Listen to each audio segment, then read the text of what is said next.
नमस्कार दोस्तों, आज मैं आप सभी के समक्ष भाद्र मास के शुक्ल पक्ष की अनंत चतुर्दशी की कथा प्रस्तुत कर रही हूँ। सबसे पहले आप सभी को अनंत चतुर्दशी के पावन पर्व की हार्दिक शुभकामनाएं। भाद्रपद शुक्ल पक्ष की चतुर्दशी को अनंत चतुर्दशी के नाम से जाना जाता है। इस दिन श्री हरि विष्णु जी के अनंत रूप की पूजा की जाती है।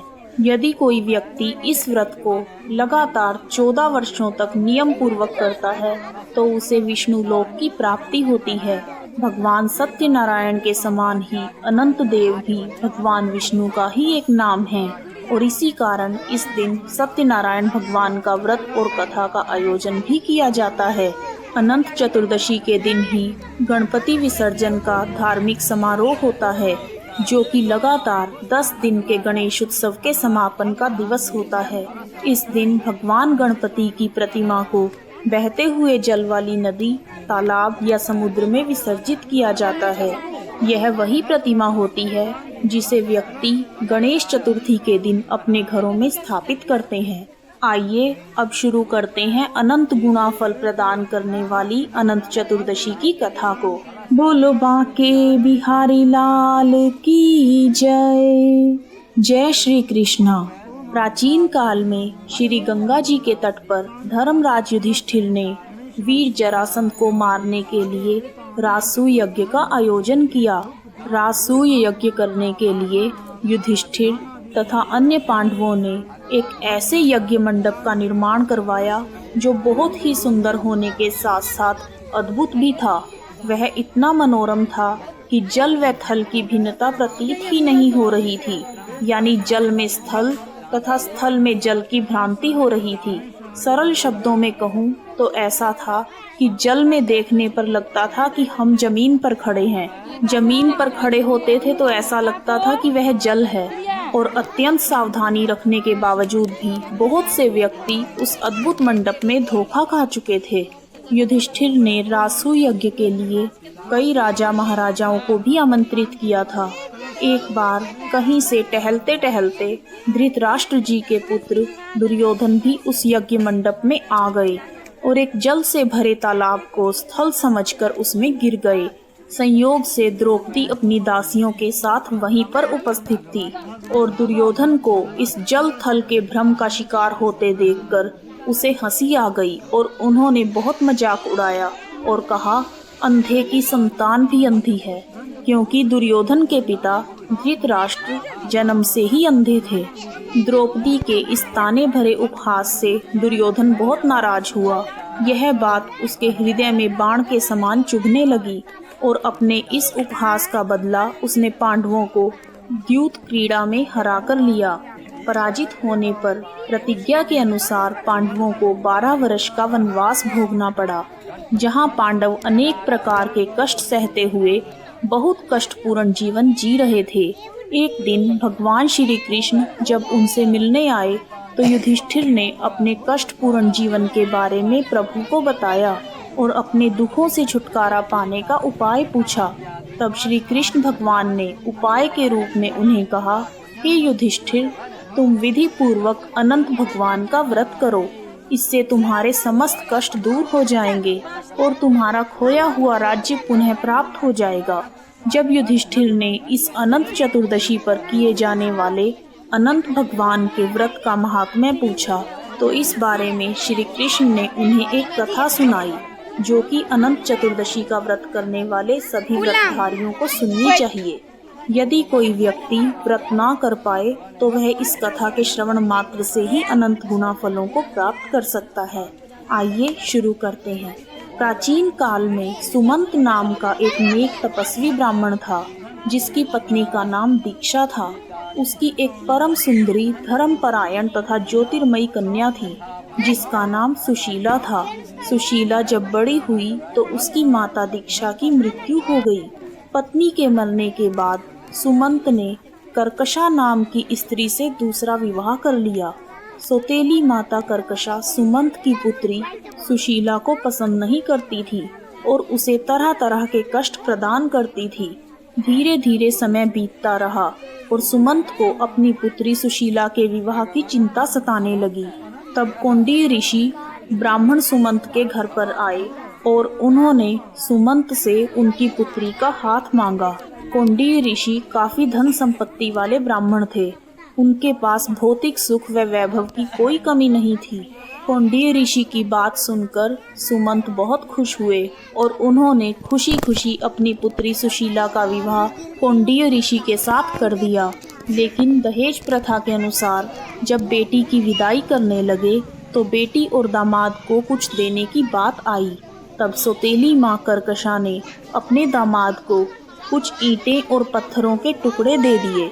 कौंडिन्य ऋषि सौतेली माता के इस व्यवहार से बहुत दुखी हुए, लेकिन बिना कुछ कहे अपनी पत्नी सुशीला को लेकर अपने आश्रम की ओर चल दिए। परंतु रास्ते में ही रात हो गई, इसलिए वह एक नदी के तट पर रुककर संध्या पाठ करने लगे। सुशीला ने देखा कि उसी नदी के तट पर बहुत सी स्त्रियां सुंदर वस्त्र धारण कर किसी देवता की पूजा कर रही थी। सुशीला के पूछने पर सभी स्त्रियों ने उन्हें बताया कि वह श्री अनंत नारायण भगवान की पूजा कर रही हैं। इस पर सुशीला ने पूछा कि यह अनंत नारायण भगवान कौन है? तब उनमें से एक स्त्री ने कहा, अनंत भगवान विष्णु कृष्ण के ही एक रूप हैं और शेष नाग काल रूप से विद्यमान रहते हैं, अतः दोनों की सम्मिलित पूजा की जाती है। यह सुनकर सुशीला ने उनसे पूछा कि इस व्रत का क्या नाम है? सुशीला के पूछने पर स्त्रियों ने उसे विधि पूर्वक अनंत व्रत की महत्ता बताई। अनंत व्रत की महत्ता को सुनकर सुशीला प्रभावित हुई और उसने पूछा, यह अनंत भगवान कौन है? तब स्त्रियों ने बताया, अनंत नारायण भगवान श्री हरि विष्णु जी का ही एक रूप है और जो भी व्यक्ति इस अनंत व्रत को करता है उसे अनंत गुना फल की प्राप्ति होती है। यह सब सुनकर सुशीला ने अनंत व्रत का अनुष्ठान किया तथा 14 गांठों वाला डोरा हाथ में बांधकर ऋषि कौंडिन्य के पास आ गई, क्योंकि व्रत धारण करने वाले को अनंत डोरा अपने हाथ में बांधना जरूरी होता है। कौंडिन्य ऋषि ने सुशीला के हाथ में बंधे हुए डोरे के बारे में पूछा। सुशीला ने उन्हें सारी बात बताई, लेकिन ऋषि कौंडिन्य को लगा कि सुशीला कोई ऐसा डोरा बांधकर उन्हें अपने वश में करना चाहती है, इसलिए उन्होंने अनंत डोरे को तोड़कर अग्नि में जला दिया, जिससे अनंत भगवान जी का अपमान हुआ और भगवान नाराज हो गए। परिणाम स्वरूप धीरे धीरे ऋषि कौंडिन्य दुखी रहने लगे। उनकी समस्त धन संपत्ति नष्ट हो गई और वह पूरी तरह दरिद्र हो गए। अंत में उन्होंने अपनी पत्नी से अपनी संपत्ति के नष्ट हो जाने का कारण पूछा। तब सुशीला ने उन्हें अनंत भगवान का डोरा जलाने की बात याद दिलाई। भगवान अनंत का अपमान करने के कारण ऋषि कौंडिन्य को बहुत पश्चाताप हुआ और इसी पश्चाताप के चलते वह अनंत डोरे की प्राप्ति के लिए वन में चले गए और कई दिनों तक भटकते रहे। और एक दिन भटकते भटकते वह निराश होकर पृथ्वी पर गिर पड़े। तब अनंत भगवान प्रकट होकर बोले, हे कौंडिन्य, तुमने मेरा तिरस्कार किया था, उसी से तुम्हें इतना कष्ट भोगना पड़ा। तुम बहुत दुखी हुए, अब तुमने पश्चाताप किया है, मैं तुमसे प्रसन्न हूँ। अब तुम घर जाकर विधि पूर्वक अनंत व्रत को करो। लगातार 14 वर्ष व्रत करने के बाद तुम्हारा यह दुख दूर हो जाएगा। तुम धन धान्य सुख संपत्ति से संपन्न हो जाओगे। कौंडिन्य ऋषि ने अनंत भगवान के कहे अनुसार 14 वर्षों तक अनंत व्रत को किया और उन्हें समस्त धन संपत्ति वापस मिल गई और उन्हें सभी क्लेशों से मुक्ति मिल गई। श्री कृष्ण भगवान की आज्ञा से युधिष्ठिर ने भी अनंत भगवान का 14 वर्षों तक विधि पूर्वक व्रत किया, जिसके प्रभाव से पांडव महाभारत के युद्ध में विजयी हुए तथा चिरकाल तक राज्य करते रहे और इस प्रकार से अनंत चौदस के व्रत का प्रचलन हुआ। बोलो अनंत नारायण भगवान की जय। इस प्रकार अनंत चतुर्दशी की कथा पूर्ण हुई। कथा अधूरी हो तो पूरी करना, पूरी हो तो मान करना। कथा में यदि कोई गलती हो गई हो तो मुझे क्षमा करना प्रभु। आइए अब शुरू करते हैं अनंत चतुर्दशी की पूजा विधि। अनंत चौदस के दिन प्रातः काल नित्य कर्मों से निवृत्त होकर स्नान आदि करके एक चौकी के ऊपर मंडप बनाएं। उसमें अक्षत सहित कुशा के 7 कणों से शेषनाग सहित भगवान विष्णु की प्रतिमा को स्थापित करें।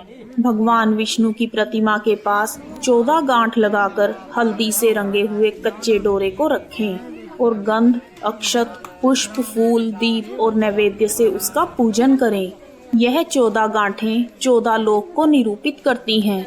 उसके बाद अनंत नारायण भगवान का ध्यान करके इस शुद्ध अनंत डोरे को पुरुष अपनी दाईं भुजा में और स्त्रियां अपनी बाईं भुजा में बांध लें। यह 14 गांठ वाला अनंत डोरा अनंत फल प्रदान करता है। भगवान विष्णु की पूजा करने के पश्चात विष्णु भगवान जी के 108 नामों का पाठ भी करें तो इससे मनवांछित फल की प्राप्ति होती है और भगवान श्री हरि विष्णु प्रसन्न होकर सुख, संपदा, धन धान्य, यश, वैभव, लक्ष्मी, पुत्र आदि सभी प्रकार के सुख प्रदान करते हैं। इस प्रकार अनंत चतुर्दशी की कथा और पूजा विधि पूर्ण हुए। यदि आपको वीडियो पसंद आया है तो कमेंट बॉक्स में ओम नमो भगवते वासुदेवाय नमः लिखना ना भूलें। आप सभी का